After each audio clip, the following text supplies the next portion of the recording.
187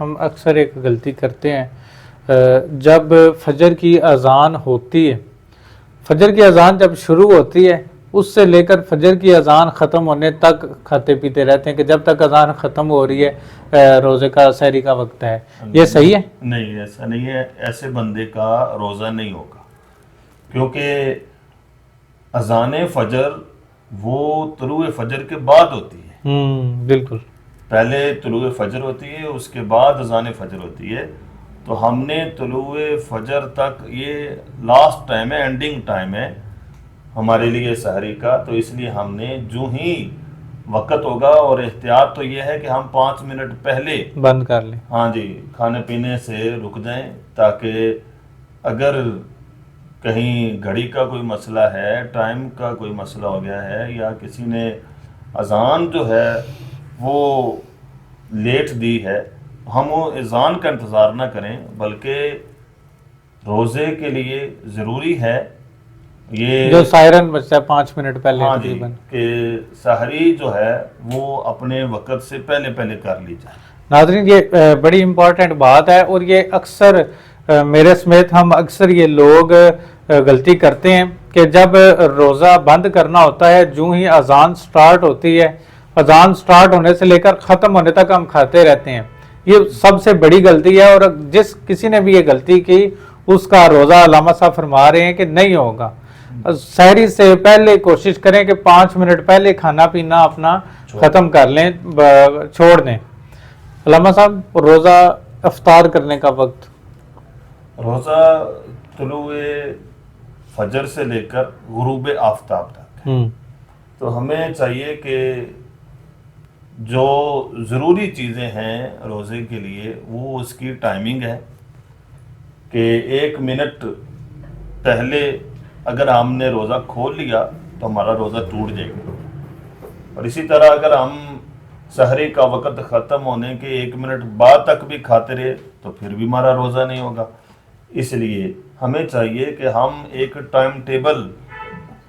رمضان کے لیے اپنے چاہے وہ ڈنر ٹیبل کے سامنے رکھ لیں، چاہے اپنی کسی مین گھر کے اندر جگہ پر ہم ایک کیلنڈر لگا لیں جو ایک سٹینڈرڈ ہو، جو ایک اچھی اور علماء کی تنظیم کی طرف سے جاری شدہ کیا گیا ہو، بالکل۔ ہم وہ ٹائم ٹیبل ایک اپنے سامنے رکھ لیں، اور اس میں بھی احتیاط کریں، جیسے میں نے عرض کیا کہ سحری کے لیے آپ 5 منٹ پہلے جو ہے وہ کھانا پینا ختم کر دیں، اور اسی طرح افطاری کے وقت بھی آپ کو چاہیے کہ آپ تھوڑا سا انتظار کر لیں، تاکہ ہم ایسا نہ ہو کہ 1-2 منٹ کی وجہ سے ہم اپنا روزہ ضائع کر بیٹھیں۔ علامہ صاحب بڑی خوبصورت آپ نے اچھے طریقے سے اس کو تفصیل کے ساتھ بیان فرمایا ہے، اور اس کے علاوہ ایک اور بڑا خاص سوال ہے کہ روزے کی حالت میں اللہ تعالیٰ کی طرف سے جو رعایات ہیں وہ کون کون سی ہیں، اور کس کس حالت میں ہمیں رعایت حاصل ہے؟ اللہ تعالیٰ اپنے بندے پر بڑا مہربان ہے۔ اللہ تعالیٰ نے سورہ بقرہ کے ہی آیت نمبر 185 میں ارشاد فرمایا، فمن شاہد منکم الشہر فلیصم، جس کو یہ مہینہ نصیب ہو وہ اس کا روزہ رکھے، ومن کان مریضا او علی سفر فعدۃ من ایام اخر، اور جو بیمار ہو، یعنی ایک ماہر اور ایکسپرٹ ڈاکٹر جو ہے وہ کسی مریض کو بتاتا ہے کہ تم نے روزہ رکھا تو تمہاری بیماری میں اضافہ ہوگا، یا تم پھر روزہ رکھنے کی وجہ سے تم ہلاک بھی ہو سکتے ہو، تو ایسی صورت میں، چھوٹی موٹی بیماری کی صورت میں نہیں، ایسی صورت میں جب آپ کو بیماری کے بڑھنے کا یا اپنی ہلاکت کا خوف ہو، پھر اللہ تعالیٰ کی طرف سے اجازت ہے، ارشاد فرما فعدۃ من ایام اخر، جب تمہیں صحت مل جائے اس کے بعد تم روزہ رکھ لو، اور پھر ساتھ ارشاد فرمایا یرید اللہ بکم اليسر، اللہ تعالیٰ تمہارے لیے آسانی چاہتا ہے، ولا یرید بکم العسر، اور تمہارے لیے تنگی نہیں چاہتا۔ تو یہ اللہ تعالیٰ کی طرف سے ایک مریض کے لیے اور ایک مسافر کے لیے سہولت ہے کہ وہ سفر سے واپس آ کر پھر روزہ رکھ لے، اور مریض صحت مند ہونے کے بعد جو ہے پھر اپنے روزے کی قضا کر لے، وہ گنہگار نہیں ہوگا۔ بے شک علامہ صاحب، آخر میں بڑا ایک امپورٹنٹ سوال، بڑا خوبصورت سوال ہے کہ ایک روزہ دار کو افطاری کروانے کی فضیلت کیا ہے؟ افطاری کروانے والے کو اللہ تعالیٰ کی طرف سے کیا انعامات دیے جاتے ہیں؟ اللہ تعالیٰ کی طرف سے جیسے روزے دار کو ثواب ملتا ہے، ایسے ہی جو روزے دار کو روزہ افطار کراتا ہے، حضور نبی کریم صلی اللہ تعالیٰ علیہ وسلم نے ارشاد فرمایا کہ اس کے برابر ہی روزہ افطار کرانے والے کو بھی ثواب ملتا ہے، اچھا، اور دونوں کے ثواب میں کوئی کمی نہیں ہوتی۔ ماشاء اللہ۔ اور پھر ارشاد فرمایا جو روزے دار کو روزہ افطار کراتا ہے، چاہے ایک گھونٹ پانی سے یا ایک گھونٹ دودھ سے یا ایک کھجور سے، اللہ تعالیٰ اس کو جہنم سے آزادی بھی عطا فرماتا ہے، اس کے گناہوں کی مغفرت بھی فرماتا ہے، اور جو سیر ہو کر کسی کو کھانا کھلائے افطاری کے وقت یا اس کو پلائے، تو ارشاد فرمایا حضور نبی پاک علیہ الصلوۃ والسلام نے، میرے حوض کوثر سے اس کو